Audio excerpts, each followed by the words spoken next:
다 같이 묵도하심으로 2021년 1월 셋째 주일 예배를 하나님 앞에 드리겠습니다.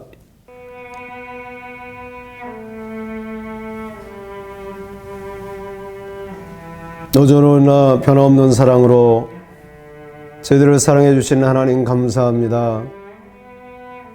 또 한 주간을 살고 오늘 하나님 앞에 예배합니다.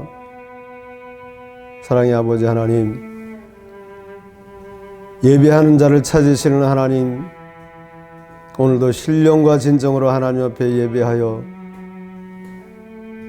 우리의 모든 것들이 새로워지기를 원하고 여호와를 앙마하는 자는 새 힘을 얻으려 하였사오니 새 힘 얻는 시간 되게 하여 주시옵소서. 세상은 소년이라도 곤비하고 장정이라도 넘어지고 자빠질 수밖에 없는 피곤한 세상이지만 여호와를 앙마하는 자는 독수리 날개침이 올라감 같이 새 힘을 주신다 하였사오니 하나님 주시는 보내주시는 은혜의 바람을 타는 이 한 시간 예배 시간 되게 하여 주시옵소서. 그래서 하나님의 은혜 속에 이 세상을 이기고 나도 승리하고 어둠의 세력을 깨뜨릴 수 있는 우리의 삶이요 2021년 이 안의 삶이 될 수 있도록 축복해 주시옵소서. 이 시간을 성령께 의탁하오며 예수님의 이름으로 기도드리옵나이다. 아멘. 다 같이 찬송가 21장 다 찬양하여라 드리겠습니다.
사랑의 하나님, 오늘도 하나님 앞에 나와 한 주간 동안의 우리의 삶을 돌아봅니다. 감사합니다. 모두가 다 하나님의 은혜였습니다. 아버지 하나님, 이 힘들고 어려운 시기에 우리는 하나님의 은혜가 아니면 지치고 넘어지고 낙심할 수밖에 없습니다. 그러나 하나님 바라봅니다. 하나님 새 힘 주실 줄 믿습니다. 아버지 하나님, 저희들의 삶 속에 냄새나고 더러워진 것 있습니까? 다시 한번 십자가의 보혈로 정결하게 씻어 주시옵소서. 그래서 주님의 은혜를 힘입어 이 땅에서 갈멜산의 엘리야처럼 하나님 살아계심을 보여주고 내가 하나님의 자녀된 것을, 하나님의 종된 것을 보여줄 수 있는, 세상이 볼 수 있는 저희들의 삶이 되게 하여 주시옵소서. 이래하며 예수님의 이름으로 기도드리옵나이다. 아멘. 성시교독 3번 시편 4편입니다. 내 의의 하나님이여, 내가 부를 때에 응답하소서. 곤란 중에 나를 너그럽게 하셨사오니 나를 긍휼히 여기사 나의 기도를 들으소서. 인생들아, 어느 때까지 나의 영광을 변하여 욕되게 하며 헛살을 좋아하고 괴의를 구하겠는고. 여호와께서 자기를 위하여 경건한 자를 택하신 줄 너희가 알지어다. 내가 부를 때에 여호와께서 들으시리로다. 너희는 떨며 범죄치 말지어다. 자리에 누워 심중에 말하고 잠잠할지어다. 의의 제사를 드리고 여호와를 의뢰할지어다. 여러 사람의 말이 우리에게 선을 보일 자 누구뇨 하오니 여호와여, 주의 얼굴을 들어 우리에게 비추소서. 주께서 내 마음에 두신 기쁨은 저희의 곡식과 새 포도주에 풍성할 때보다 더하니이다. 내가 평안히 눕고 자기도 하리니 나를 안전히 거하게 하시는 이는 오직 여호와시니이다. 아멘. 전능하사 천지를 만드신 하나님 아버지를 내가 믿사오며 그 외아들 우리 주 예수 그리스도를 믿사오니 이는 성령으로 잉태하사 동정녀 마리아에게 나시고 본디오 빌라도에게 고난을 받으사 십자가에 못 박혀 죽으시고 장사한 지 사흘 만에 죽은 자 가운데서 다시 살아났으며 하늘에 오르사 전능하신 하나님 우편에 앉아 계시다가 저리로서 산자와 죽은 자를 심판하러 오시리라. 성령을 믿사오며 거룩한 공회와 성도가 서로 교통하는 것과 죄를 사하여 주시는 것과 몸이 다시 사는 것과 영원히 사는 것을 믿사옵나이다. 아멘. 그리스도 예수 안에 있는 우리에게는 결코 정죄함이 없는 줄 믿습니다. 죄와 사망의 법에서 생명의 성령의 법이 우리를 해방하여 주신 줄 믿습니다.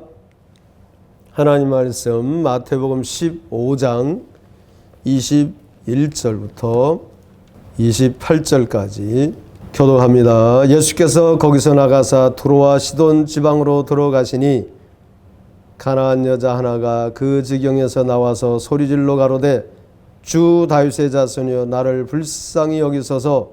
내 딸이 흉악히 귀신 들렸나이다 하되 예수는 한 말씀도 대답지 아니하시니 제자들이 와서 청하여 말하되 그 여자가 우리 뒤에서 소리를 지르오니 보내소서. 예수께서 대답하여 가라사대 나는 이스라엘 집에 잃어버린 양 외에는 다른 데로 보내심을 받지 아니하였노라 하신대, 여자가 와서 예수께 절하며 가로되 주여, 저를 도우소서. 대답하여 가라사대 자녀의 떡을 취하여 개들에게 던짐이 마땅치 아니하니라. 여자가 가로되 주여, 옳소이다. 마는 개들도 제 주인의 상에서 떨어지는 부스러기를 먹나이다 하니, 이에 예수께서 대답하여 가라사대 여자야, 내 믿음이 크도다. 내 소원대로 되리라 하시니 그 시로부터 그의 딸이 나으니라. 아멘. 이 예언의 말씀 읽는 사람 복 있는 사람인 줄 믿습니다. 듣고 지켜서 더 복 있는 여러분 되시기를 주님의 이름으로 축복합니다. 이 401장 천성을 향해 가는 성도들아, 찬양 드리며 예물도 올립니다.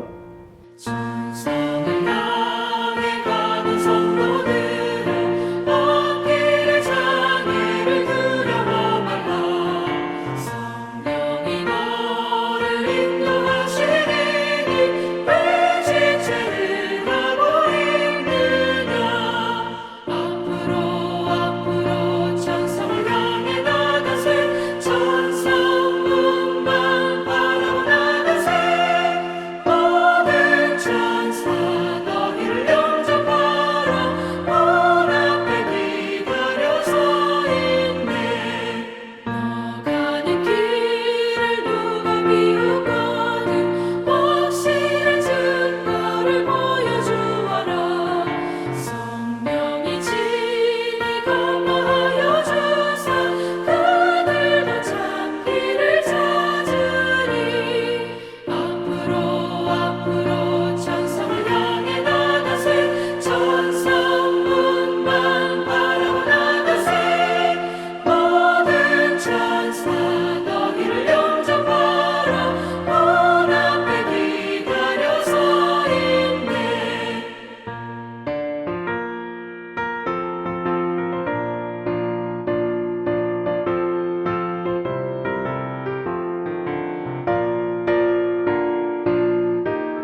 사랑의 하나님 감사합니다.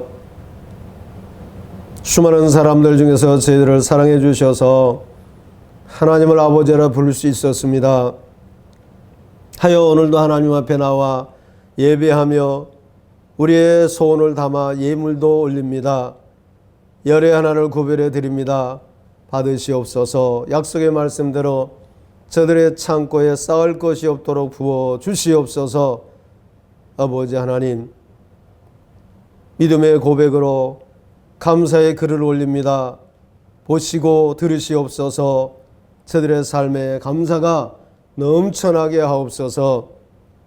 힘들고 어려운 상황도 감사거리로 바꿔줘서 안타까운 탄식이 기쁨의 찬양으로 바꿔질 수 있도록 축복해 주시옵소서. 오늘도 하나님의 말씀을 전하고 들으려고 합니다.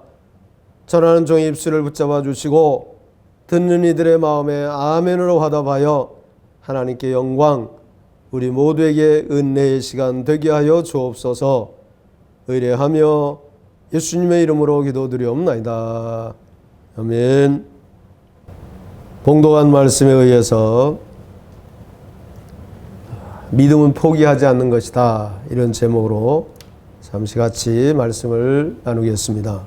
잣나무에는 잣이 달리고 소나무에는 솔방울이 달립니다. 그런데 요즘에 산에 가보면 소나무에 솔방울이 거의 없어요. 솔방울뿐만 아니라 그 처음 나온 소나무 순도 거의 없습니다. 이 청설모가 얼마나 설쳐되는지 솔방울을 그냥 놔주질 않아요. 다 따서 다 까먹고 새로운 한 순 다 잘라서 다 씹어 먹습니다. 그런데 자세히 보면 정말 산세가 좋고 편안한 그런 지역에 난 이 소나무에는 솔방울이 그저 듬성듬성 달려 있어요. 그런데 아주 벼랑이나 바위나 이런 데 열악한 곳에 난 소나무에는 그 솔방울이 조닥조닥 달려 있는 걸 봅니다. 왜 그렇습니까? 여건이, 이 살아갈 수 있는 여건이 좋은 데보다는 여건이 너무 험한 그런 곳에 난 소나무는 이게 생존 본능이죠. 어떤 생명의 원리죠. 자기가 열악하니까 언제 죽을지 모르니까 죽기 전에 종족을 하나라도 더 번식시키고 가려고 하는 그런 마음이죠.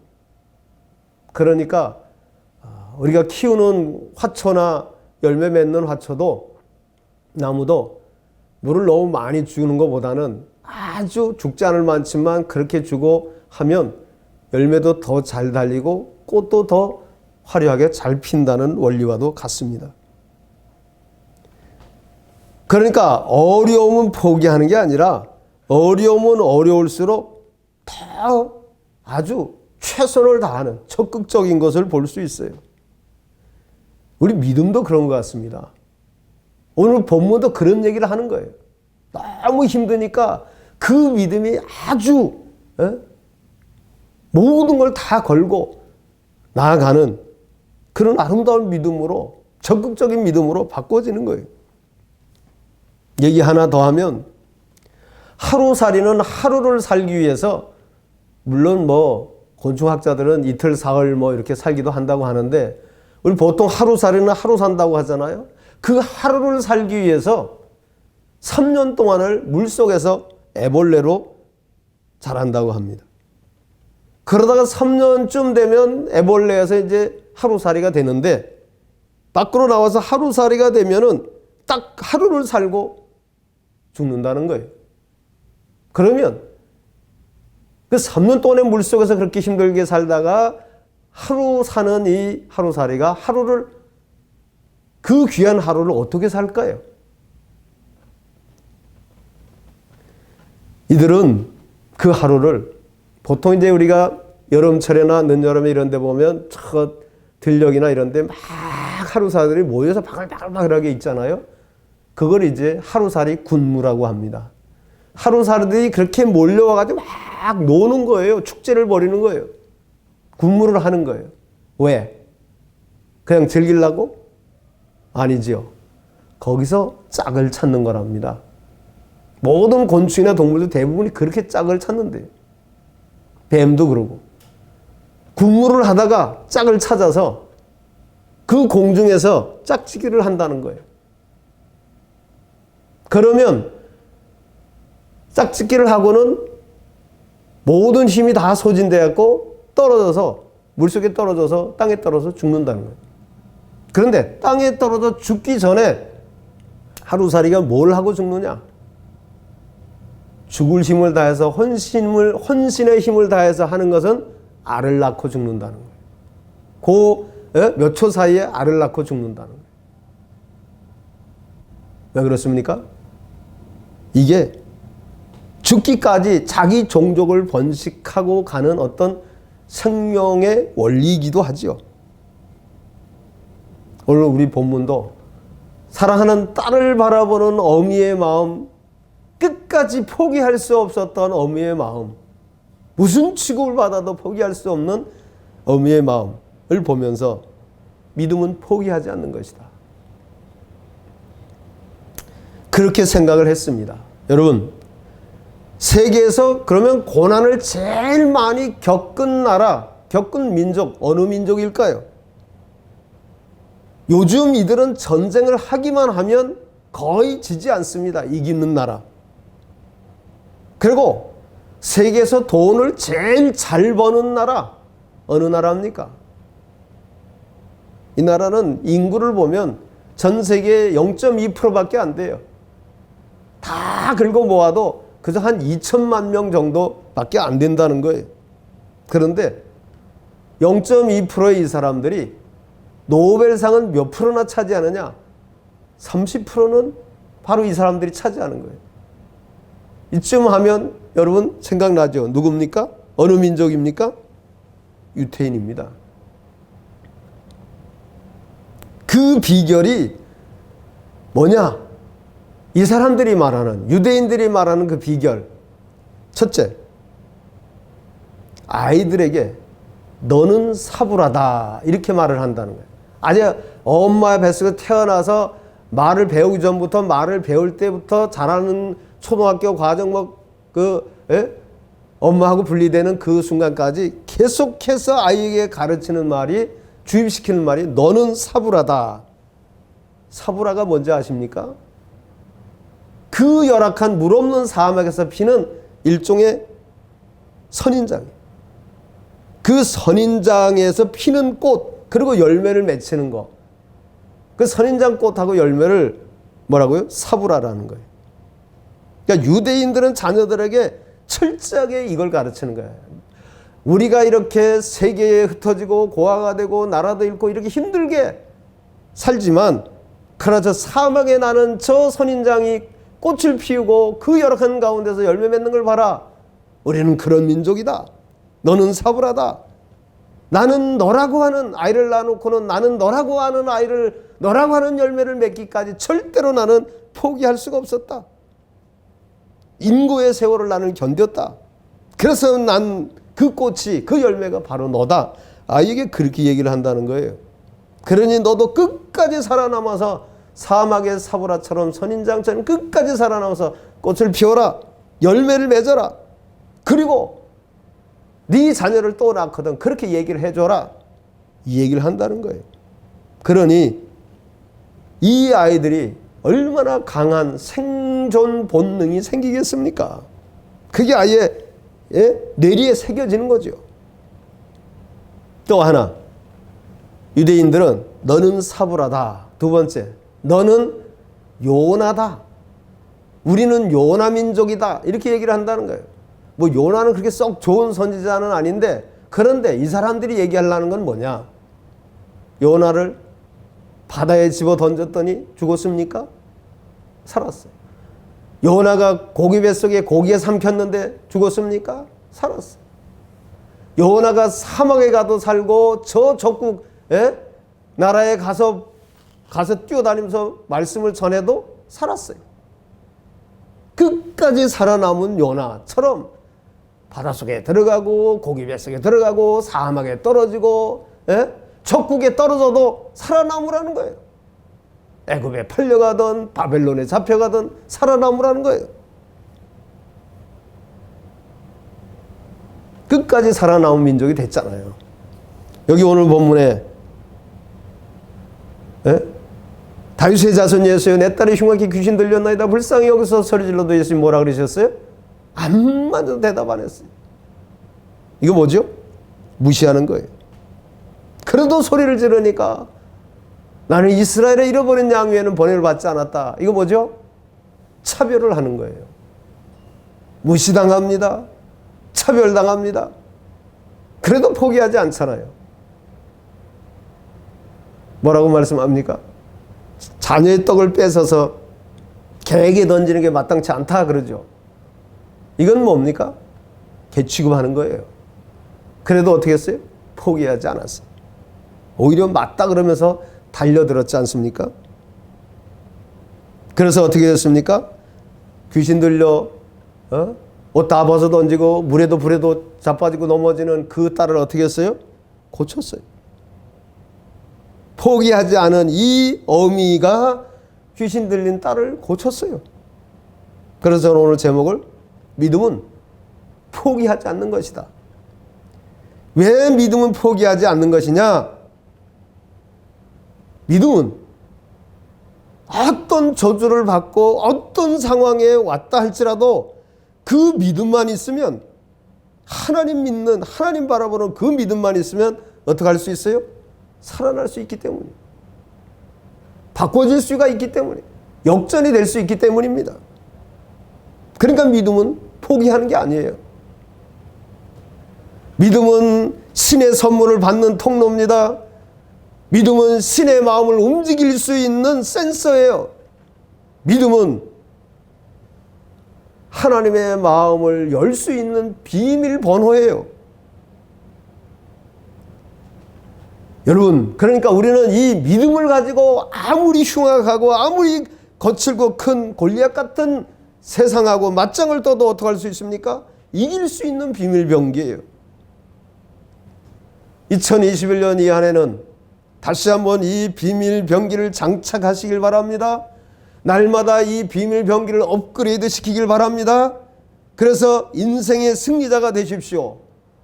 축복자가 되십시오. 믿음이라고 하는 말을 원어로 풀어보니까 에무나라고 하는 단어예요. 쉽게 말하면 아멘이라고 하는 단어하고 같은 단어입니다. 에무나를 자세히 보면 아멘이라고 하는 여기 어근이 같은 거예요.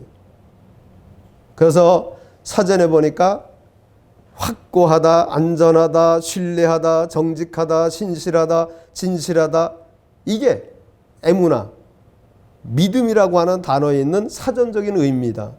이 사전적인 의미를 영적으로 뜻글자로 풀어보니까 믿음이 뭐냐?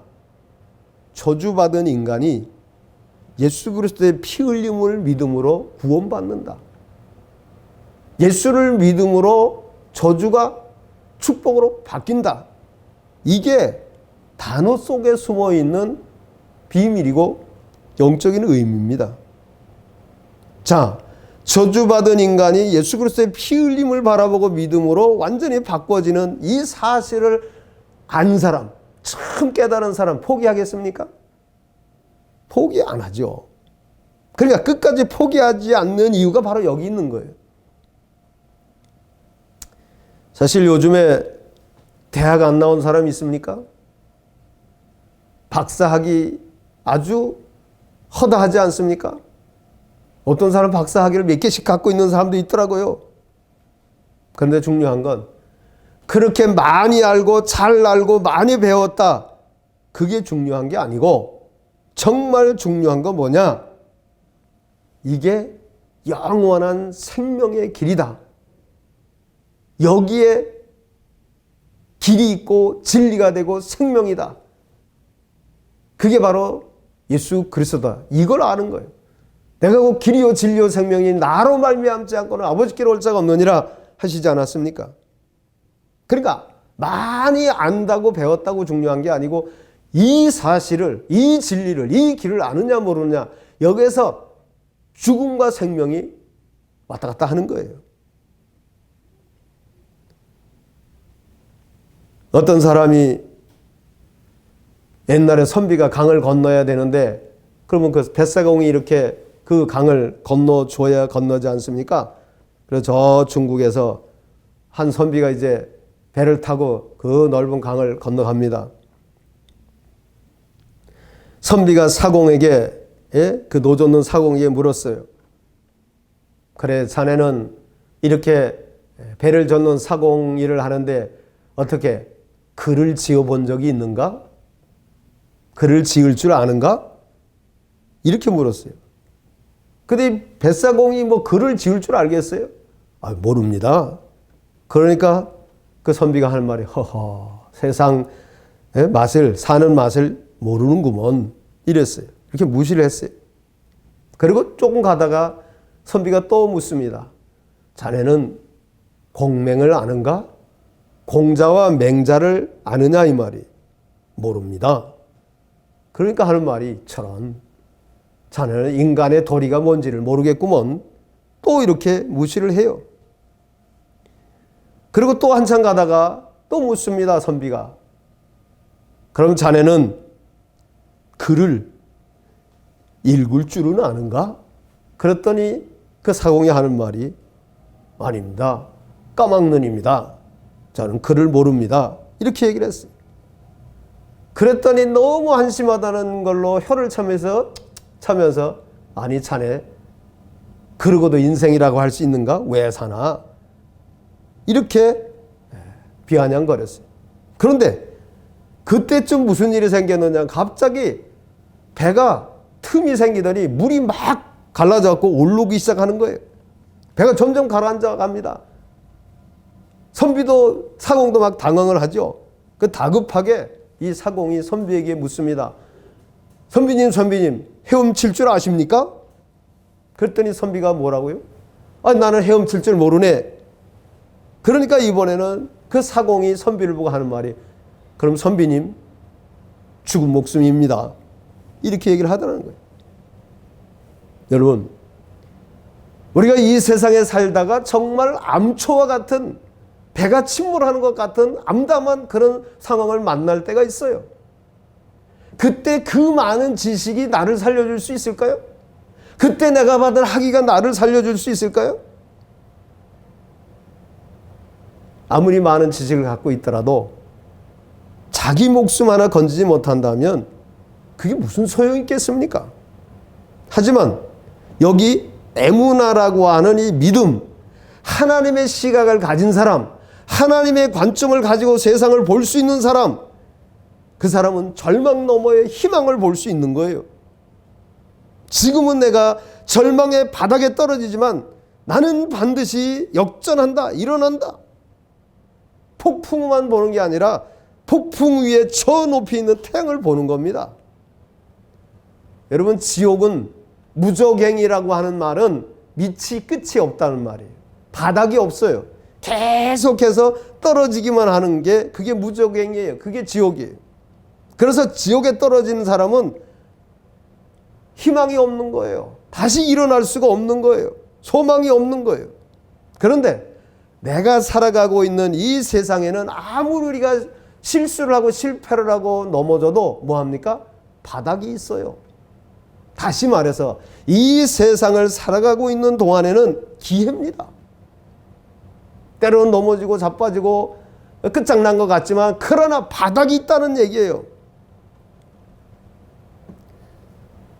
청년에 아주 글을 잘 쓴다는 작가가 된, 그래서 눈에 베이는 게 없는 아나무인격으로 글을 쓰던 작가가 있었어요.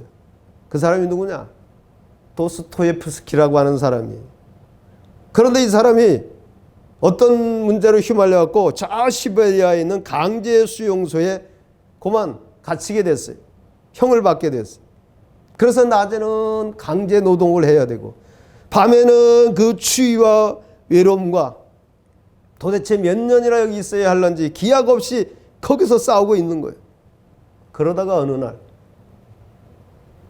감옥에 넣어준 성경을 보게 된 거예요. 그 성경을 보다가 이 도스토예프스키가 거기서 하나님을 만난 거예요. 그래서 그 차디탄 감옥에서 이 도스토예프스키가 새로 태어난 거예요. 그래가지고 쓴 작품이 바로 이 사람을 노벨상까지 받게 한 그 작품, 우리도 잘 아는 죄와 벌이라고 하는 그 작품을 쓰게 된 거예요. 여러분, 도스토예프스키가 감옥이 없었더라면, 그 인생의 밑바닥에 내려가 보지 않았더라면 죄와 벌이 나왔을까요? 그 거만하고 아나무인격으로 살던 사람이 이런 작품을 쓸 수 있었을까요?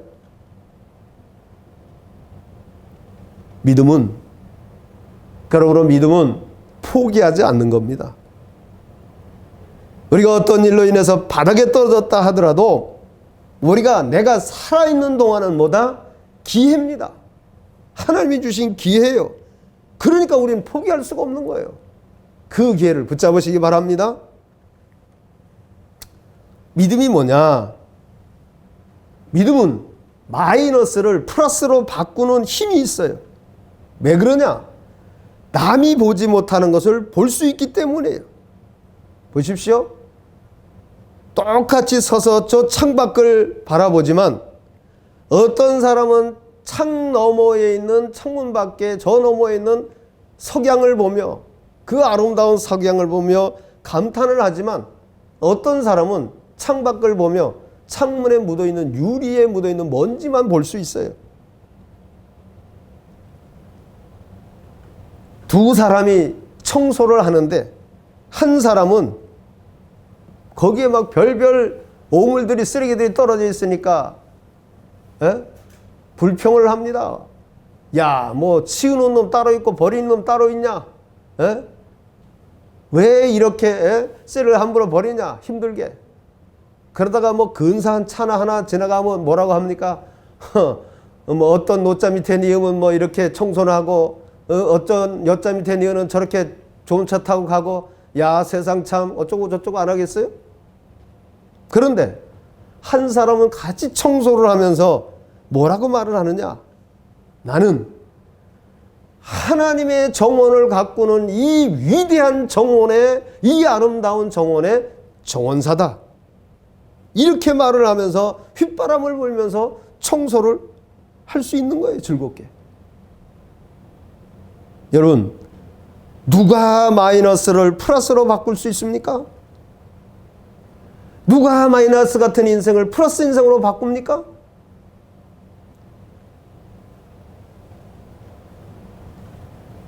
오래전에 읽은 어느 책에 보니까 이 남편이 군인이에요.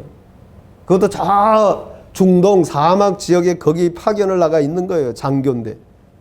그러니까는 오래가 있으니까 그 아내가 자꾸 남편이 같이 가자 하니까 안 따라갈 수 없어 따라갔어요. 그 부인의 이름이 델마 톰슨 부인이라고 합니다. 그래서 거기 가가지고 그 통나무로 된 집에 이제 사는 거예요. 낮에 온도가 제일 더울 때는 막 45도, 46도 막 올라갑니다. 예? 우리 한 35도 막 되고 막 40도 막 되면 못 살겠잖아요. 맨날 그런 데서 산다. 그 다음에 그 더위만 있는 게 아니라 모래바람이 불면 막 집으로 막 모래가 날아 들어올 정도 아닙니까? 그리고 주변에 원주민들이 돌아 있긴 있는데 새까맣고 냄새나고 꼬질꼬질하고 말도 통하지도 않는 그 원주민들이나 더러 볼 수 있는 거예요. 그러니 맨날 며칠을 이 톰슨 부인이 있다 보니까 얼마나 힘들어요. 그래서 자기도 모르게 자기 입에서 나온 말이 야, 차라리 저 유치장에 가서 형무소에 갇혀 있는 게 낫겠다. 여기보다는 형무소가 낫겠다. 그렇게 얘기를 한 거예요. 감옥이 낫겠다 얘기를 한 거예요. 그래서 그런 자기 상황을 편지로 써가지고 친정 아버지에게 보냈어요. 그랬더니 친정 아버지에게서 답장이 왔습니다. 온 답장이 달랑 2줄. 뭐라고 썼느냐 하면 이렇게 썼어요. 감옥 창살 사이로 내다보는 두 사람, 하나는 시궁창을 보고 하나는 별을 본다. 두 사람이 감옥 창살 사이로 세상을 내다보는데 한 사람은 시궁창을 보고 한 사람은 하늘의 별을 본다. 이런 답장을 보내온 거예요. 이걸 본 이 톰슨 부인이 충격을 받았어요. 그렇구나 해서 마이너스 같은 인생을 플러스로 바꿨어요. 어떻게? 그 낯선 원주민들을 친구로 사귀기 시작했어요. 그리고 자기네 나라에서는 볼 수 없었던 그 자연 식물이라든가 자연을 자세히 관찰하기 시작했어요. 더위도 잃어버리고 모든 걸 잃어버리고 바람도 잃어버리고 거기서 그걸 관찰을 하면서 다 기록을 하기 시작했어요. 그래서 쓴 책이 그 대자연을 깊이 연구하고 이 낯선 이웃 사람들을 친구로 만들면서 연구하고 또 대화하고 물어보고 원주민들하고 물어보고 연구하고 쓴 책이 바로 빛나는 성벽이라고 하는 책인데 이 책이 베스트셀러가 된 거예요. 그러니까 마치 불행의 포로로 잡혀있던 것 같은 톰슨 부인이 베스트셀러의 작가가 된 거예요. 그러므로 시궁창의 나를 처박는 것도 내가 처박는 거고 하늘의 별을 보는 것도 내가 하는 거예요. 내 몫입니다. 어떻게 살 것이냐? 그건 내가 선택하는 거예요. 여기 오늘 본문에 다시 돌아가서 가나안 여인은 뭘 선택했습니까? 이만 못해도 너 그렇게 사람 취급 못 받을 바엔 너 나랑 같이 죽자. 에? 어떤 우리나라의 유명한 코미디언 이런 연예인들도 그 부모가 그렇게 같이 가지 않습니까? 얼마든지 그럴 수 있는 상황이잖아요. 그런데 이 여인이 뭘 선택했느냐? 예수님 앞에 쫓아나와서 다윗의 자손의 나를 불쌍히 여기소서 내 딸이 흉악히 귀신 들렸나이다. 이방 여인이에요. 그런데 이렇게 유대인처럼 소리소리 지릅니다. 그래서 대뜸 예수님이 좋은 반응을 보였으면 얼마나 좋겠어요. 야, 네가 이방 여인인데 정말 그런 말을 하니? 뭐 이러면서. 근데 그게 아니고 한마디도 대답을 안 해. 침묵하시. 별별 상상을 다 할 수 있잖아요. 그런데 이 여인은 어떻게 했습니까? 포기하지 않았어요. 오히려 더 크게 소리를 질렀잖아요.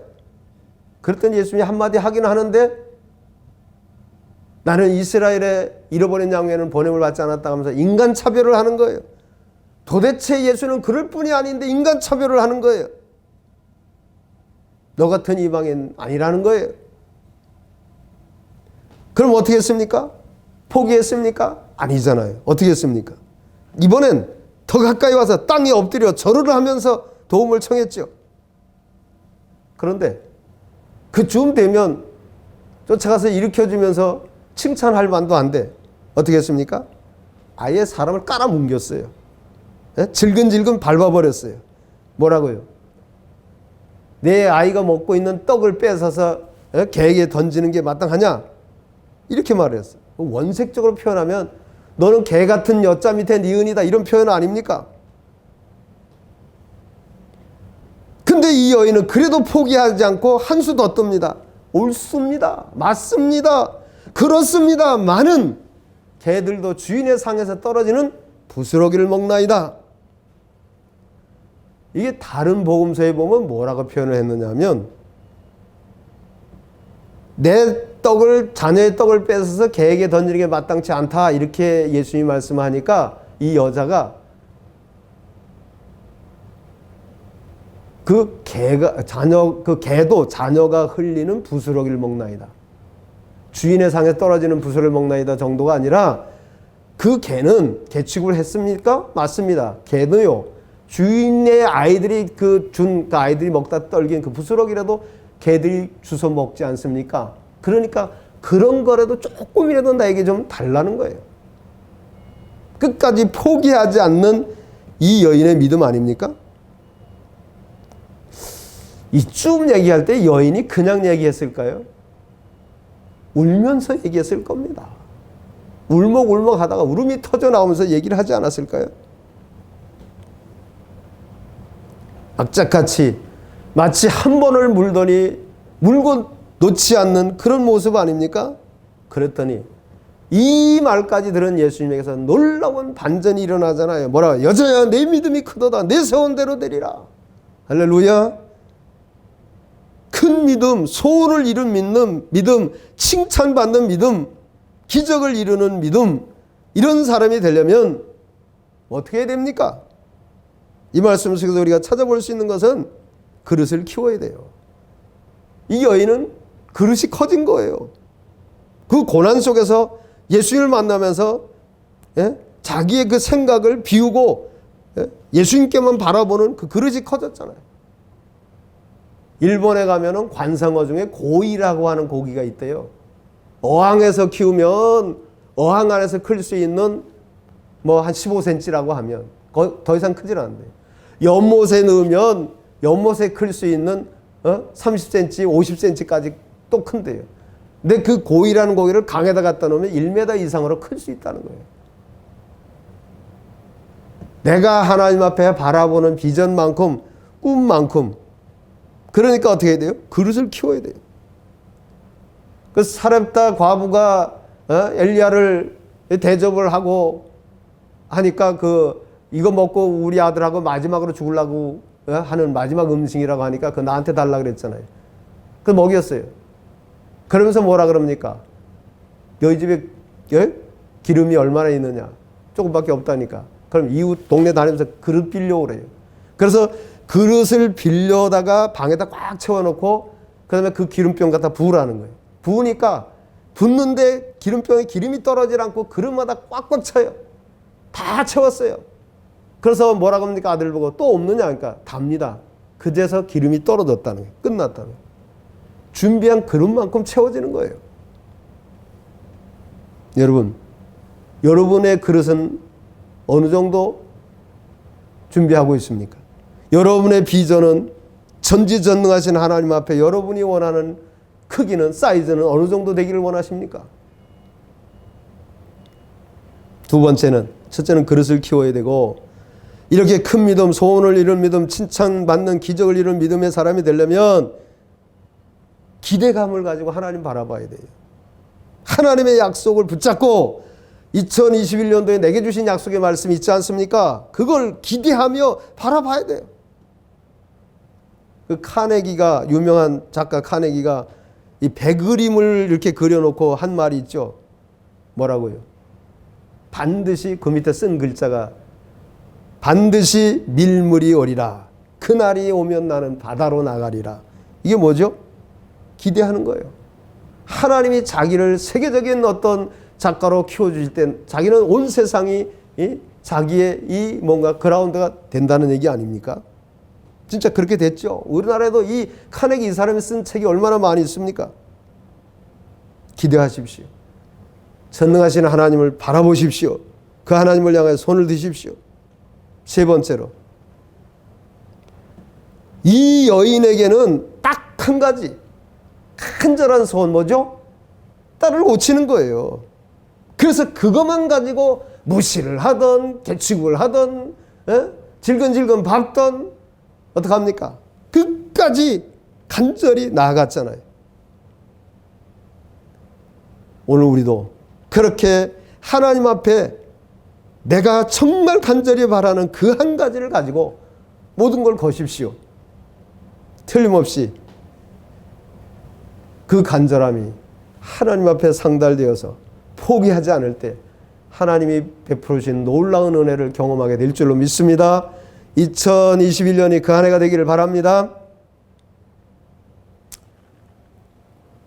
여기 오늘 본문에 다시 조금 돌아가서 이 엄마가 귀신 들린 이 딸을 보는 때 그 마음이, 그 심정이 어땠을까요? 귀신 들리면 가끔 자기 옷을 다 벗어 던져요. 그래서 그런 사람들 봤어요. 하도 많이 벗어서 색깔이 하얀 게 아니라 벌겋게 탔더라고요. 자기는 나중에 정신 차려진 다음에 물어보니까 안 벗으려고 그러는데 나보다 더 센 누군가가 와서 자기 옷을 벗긴대요. 자기는 창피해서 웃지 않으려고 그러는데 막 웃게 만들고, 안 울려고 그러는데 막 울게 만들고, 안 들어가려고 하는데 물속으로 뛰어들어가게 만들고 불속으로 뛰어들어가게 만든다는 거예요. 이런 자기 딸의 모습을 보는 어미의 마음 어떨까요? 그러면서도 옆에서 아무것도 해줄 수 없는 어미의 심정. 그러니 야, 차라리 너하고 나하고 죽자. 생을 끝내자. 이러고 싶지 않았겠어요? 한 번도 아이가 남의 아이들처럼 이렇게 예쁜 모습으로 밝게 웃으면서 이런 거를 보고 산 적이 없다면 그 아이가 얼마나 불쌍했을까요? 그래서 이러지도 저러지도 못하고 아마 혹시 오늘은 날래나 혹시 내일은 날래나 무슨 치료를 받으면 날래나 이러지 않았을까요? 이제나 저제나 그러면서 기다리고 있지 않았을까요? 그 사랑스러운 딸이 마치 짐승처럼 짐승 취급을 받으면서 사는 모습을 보는 엄마. 그 딸아이를 보면서 지나가는 사람들이 힐끈힐끈 쳐다보면서 수근수근하며 지나가면 또 가슴이 무너지잖아요. 또래 아이들이 옆에서 아주 예쁜 옷 입고 밝게 재밌게 하하대며 노는 모습을 보면 이 엄마는 그만 또 죄인 되지 않았을까요? 그런데 하나님께서는 이 오늘의 만남을 준비하셨잖아요. 그래서 성경에 큰 이 믿음을 가지고 칭찬받는 사람으로 기록이 돼가지고 오늘 우리들에게까지 이렇게 전해주고 있지 않습니까? 큰 믿음, 포기하지 않는 믿음, 어미가 딸을 살린 믿음의 사람으로 우리에게 교훈을 주고 있지 않습니까? 이렇게 해서 이런 딸을 고친 그 귀신이 떠나고 정신이 온전해진 그 아들을 품에 안은 어미는 어땠을까요? 아마 눈에는 눈물이 그치질 않았을 거예요. 강같이 흘렀을 겁니다. 또 그 여인을 바라보시는 우리 하나님 아버지의 눈에도 고생이 많았다 하면서 그렁그렁 눈물이 고이시지 않았을까요? 마치 시집간 딸이 시집가서 딸을 낳았는데 그 딸이 불치에 걸렸었는데 아무도 못 고칠 줄 아는데 그 딸을 고쳐갖고 돌아와서 친정 어미와 친정 아비와 같이 기뻐하는 것처럼 우리 하나님과 이 수로보니게 여인이 그렇게 같이 기쁨을 나누는 것 아닐까요? 여러분, 우리 하나님 아버지는 내가 그러니까 이런 여인 같은 절망 속에서 오히려 이 여인과 같은 절대 강자가 되기를 간절히 바라시는 거예요. 절대로 포기하지 않고 살아서 하나님이 내게 행하시는 놀라운 일을 보기를 원하시는 겁니다. 자랑하고 그래서 간증할 수 있는 사람 되기를 원하시는 거예요. 사실 저도 이렇게 목사로 살면서 기도는 하지만 가끔은 정말 다 포기하고 싶을 때 그냥 아무도 없는 산속에 들어가서 몇 날 며칠을 밥도 먹지 말고 그냥 기도하다가 그냥 하나님 부르시면 가고 싶다. 그런 생각이 들 적이 여러 번 있었어요. 나 때문에 많은 사람들이 다 고생하는 것만 같고.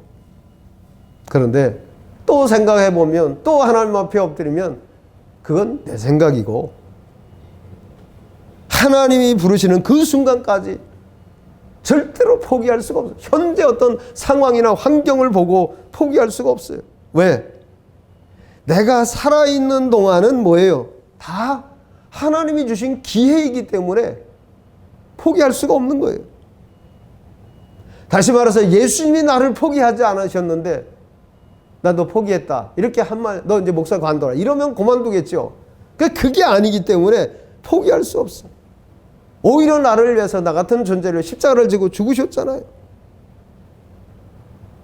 내가 그리스도와 함께 십자가에 못 박혔나니 그런즉 이제는 내가 산 것이 아니요 내 안에 그리스도께서 사신 것이라. 이제 내가 육체 가운데 사는 것은 나를 사랑하사 나를 위하여 자기 몸을 버리신 하나님의 아들을 믿는 믿음 안에 사는 것이라. 이 말씀을 고백을 하는데 어떻게 내 스스로 포기할 수 있겠습니까? 그런데 그런 하나님께서 왜 우리를 그 포기하기 직전까지 몰고 가실까요? 정말 왜 그 인생 밑바닥까지 시궁창에 집어넣고 질근질근 밟으실까요? 뭡니까? 그 사실을 내 시각으로만 보면 고통스럽고 절망스럽지만 믿음의 시각, 하나님의 시각, 하나님의 관점으로 바라보면 이게 뭐냐? 마치 독수리가 자기 새끼를 저 창공의 왕자로 훈련시켜 키우는 것과 같은 거예요. 우리 잘 알잖아요. 이제 날개가 조금 나기 시작하면 어미 독수리는 둥지를 헐잖아요. 그리고 어떻게 합니까? 사정없이 떨어지게 만들잖아요. 죽는다고 비명을 지르며 떨어질 때 거의 떨어지기 직전에 바닥에서 날개를 그 넓은 날을 펴가지고 새끼를 받지 않습니까? 그럼 하늘로 쫙 올라가면 맞지, 그렇지, 우리 엄마지. 그러다 또 한참 지절대면서 좋아할 때 헷가닥 한 바퀴 돌면 또 떨어지는 거예요. 이걸 수없이 반복합니다. 뭐 하라고? 창공의 왕자로 훈련되라는 거예요. 그게 독수리 훈련입니다. 그래서 창공의 지배자, 세상의 지배자, 이거 만드는 건 아닙니까? 오늘 하나님이 우리를 독수리 훈련시켜서 인간의 교만, 내 자존심, 내 자랑, 내 욕심 다 비우게 만들고 하나님만 바라보게 그렇게 만들어서 창공의 왕자로 하나님 나라의 주인공으로 키우시는 것이, 그것이 우리 하나님의 훈련 방법 아닙니까? 그러니까 이 모든 훈련 플랜은 주님이 짜시는 거고 우리는 뭐를 해야 되느냐? 사정없이 떨어지기는 하지만 끝장날 것 같지만 뭐 하지 말아야 돼요? 포기하지 말아요. 그러면 하나님이 하시는 거예요. 그러기 위해서 우리는 뭘 해야 되느냐? 첫째, 배짱을 키워라. 둘째, 맞짱을 떠라. 셋째, 끝장을 봐라. 3장입니다. 주님을 기대하며 포기하지 않으려면 3가지. 첫째, 배짱을 키워야 돼요. 저는 제가 봐도 맷집이 너무 약한 것 같아요. 그 나폴레옹이 전쟁을 많이 하면서 갑옷이 너무 무겁고 좀 갑옷이 가벼우면서도 창칼이나 총을 쏴도 뚫리지 못한 그런 좀 방탄복을 좀 입었으면 좋겠다 싶어가지고 최고의 장인을 찾아가서 그 얘기를 한 거예요. 그래서 알겠다고 늘 이제 군사들의 어떤 이런 걸 만들어주는 이 장인이 방탄복을 만든 거예요. 고심고심하면서 만들어가지고 아주 얇고 가볍고 그러면서도 강력한 이런 방탄복을 만들어 놓고는 나폴레옹 오라고. 그래서 나폴레옹이 왔어요. 근데 나폴레옹이 이렇게 들어보니까 자기 생각과 달리 아주 너무 얇고 가벼운 거예요. 야, 이게 어떻게 칼 창 끝으로 찔러도 안 뚫리고 총을 쏴도 안 뚫릴 수 있겠냐? 이거 진짜냐? 이러니까 그 장인이 뭐라 그러냐면, 폐하, 이걸 제가 입어볼 테니까 가지고 있는 총으로 저를 향해서 사정없이 쏘십시오. 그래서 안 뚫리면 증명이 되는 것 아닙니까? 이 배짱을 가지고 자기가 입으면서 자기에게 총을 쏘라는 거예요. 그래서 어떻게 했을까요? 그 일화에 보면 네 말이 맞다. 내가 너를 인정하겠다. 네가 목숨을 걸고 그 얘기를 하는데 거기에 내가 어떻게 네 말을 믿지 않겠느냐 하고 그 장인의 말을 믿었다고 하는 얘기가 전해집니다. 배짱이죠. 그 후로 얼마나 나폴레옹에게 인정받으며 사랑받으며 살았을까요? 그러니까 이 약한 세상에서 우리가 포기하지 않으려면 영육간에 이 배짱이 있어야 돼. 이 맷집이 있어야 돼. 두 번째는 맞짱을 떠야 돼요. 다윗이 골리앗하고 맞짱을 떴잖아요. 상대가 안 되지만. 그런데 그건 사람이 사람하고 맞짱 뜬 거예요. 이 야곱은요, 야복강가에서 하나님하고 맞짱 떴어요. 다시 말하면 하나님하고 기도로 맞짱을 뜨는 거예요. 당신이 내게 복을 주지 아니하면 절대로 놓을 수가 없습니다. 언제까지? 임계점까지. 물이 끓는 그 하나님의 응답이 올 때까지 하나님 앞에 이 넓적다리가 부러져도 놓지 않는 야곱처럼 맞짱을 뜨는 겁니다. 언제까지? 세 번째, 끝장을 볼 때까지. 끝장날 때까지 가야 돼. 그러니까 배짱, 맞짱, 끝장, 이게 3장이 돼야 돼. 그 30cm의 철학이라는 말이 있습니다. 금강을 캐 들어가는데 캐고 캐도 아무리 캐도 있는 돈 다 날리고 해도 금맥을 못 찾는 거예요. 없어요. 속았구나. 해가지고 포기를 했대요. 근데 어떤 사람이 그러면 그거 나한테 팔라 그래가지고 그걸 사가지고 30cm를 파니까 금맥이 쏟아지기 시작했다는 거예요.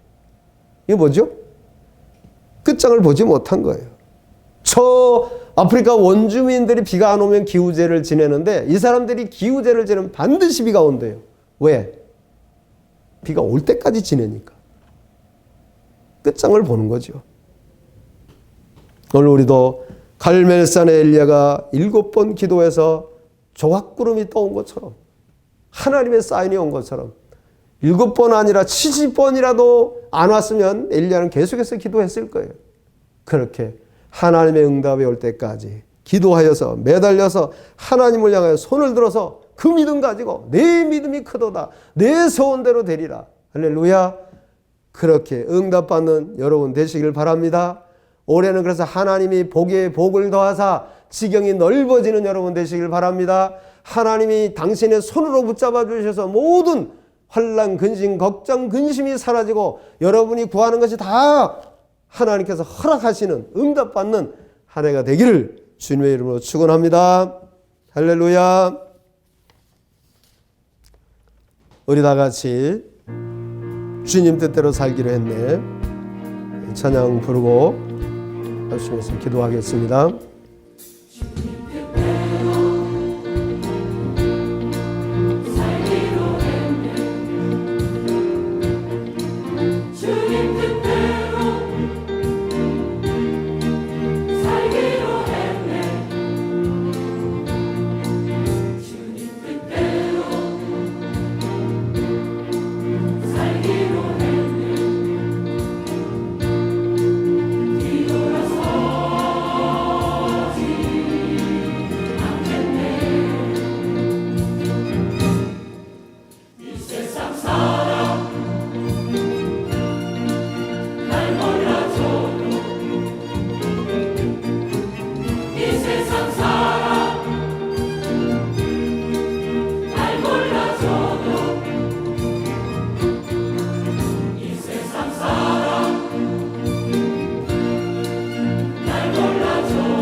인간의 시각으로 바라보면 절망스러울 때가 한두 번이 아닙니다.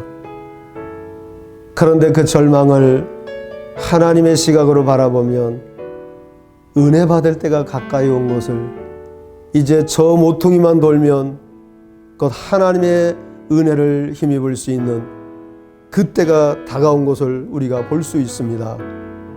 우리 하나님 전능하시고, 우리 하나님 한 번도 실수한 적이 없으시고, 우리 하나님 한 번도 하신 약속을 어기신 적이 없기에, 그리고 내가 가야 할 길을 나보다 더 잘 아시기에 믿습니다. 그래서 올 2021년 정말 하나님이 복에 복을 더하시는, 하나님의 능력의 손이 나를 붙잡아 주시는, 내가 하나님을 향하여 손을 들었더니 하나님의 손이 나를 잡아주시는 그 놀라운 은혜를 경험하게 하여 주시옵소서. 하나님, 내가 내 삶을 백지려 드렸더니 하나님이 백지수표로 내게 주시는 그 놀라운 은혜를 경험하는, 내가 구하는 것을 다 허락하셨더라, 그 약속의 말씀이 실제로 이루어지는 영광을 보게 하여 주시옵소서. 우리 주 예수 그리스도의 은혜와 아버지 하나님의 극진하신 사랑과 성령의 감화 감동 위로 교통 충만하심이 그 믿음, 그 은혜의, 그 축복의 주인공 되기로, 하늘의 역사를 보는 그 주인공 되기로 다시 한번 소원하는 사랑하는 성도 한 사람 한 사람 위에 이제부터 영원토록 함께 있을지어다. 아멘, 아멘, 아멘.